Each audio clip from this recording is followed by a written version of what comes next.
Okay, so when we are following yung by chapter na format, so ang chapter 2 is also known as the review of related literature. So sa review of related literature, dito mo ilalagay yung mga dating information na, mga established na mga data na related sa study mo. Sa example ko in my past video, yung sa phytochemical analysis, meron bang mga studies na ganoon din yung ginawa nila at ano yung mga naging findings nila. So ilalagay mo sila dito. There is a common na ginagawa ng mga students na nagka-copy-paste lang tapos ilalagay lang yung citation. But, kaya nga siya tinawag na review of related literature, you must paraphrase yung mga kinuha mo, yung mga nilift mo. Yes, you will get the essence of those literatures and not just copy-paste it. I will discuss more of this sa next na video. So yan, in terms of the related literature, hindi mo lang siya ika-copy-paste from a certain journal or a certain study.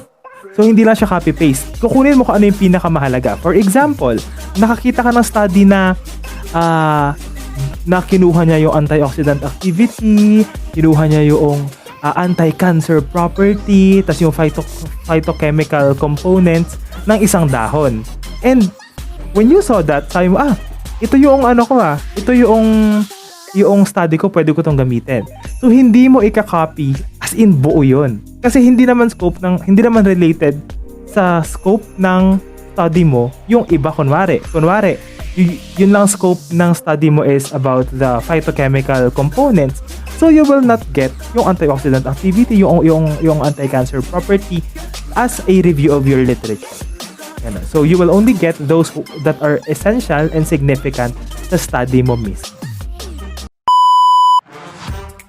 So, yan. In terms of the related studies naman, sabi ko nga, hindi lang siya basta copy-paste.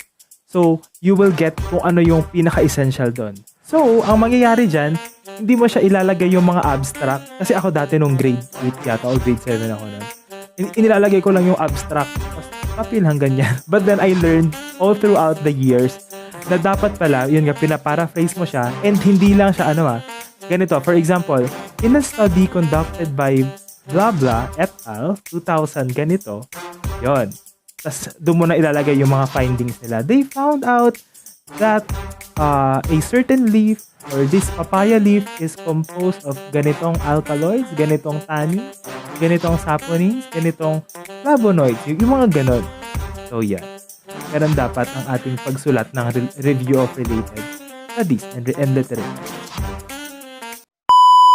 So this is a video rin in light of the chapter 2 or yung ating RRL because in another format, yung sa IMRAD na format, wala nang review of related literature. So ang nagiging technique doon is ilalagay mo yung mga important literature sa introduction mo. You will place it there. Kung ano lang talaga yung pinaka-importante, hindi mo necessary ilalagay lahat. If you are following yung format na IMRAD.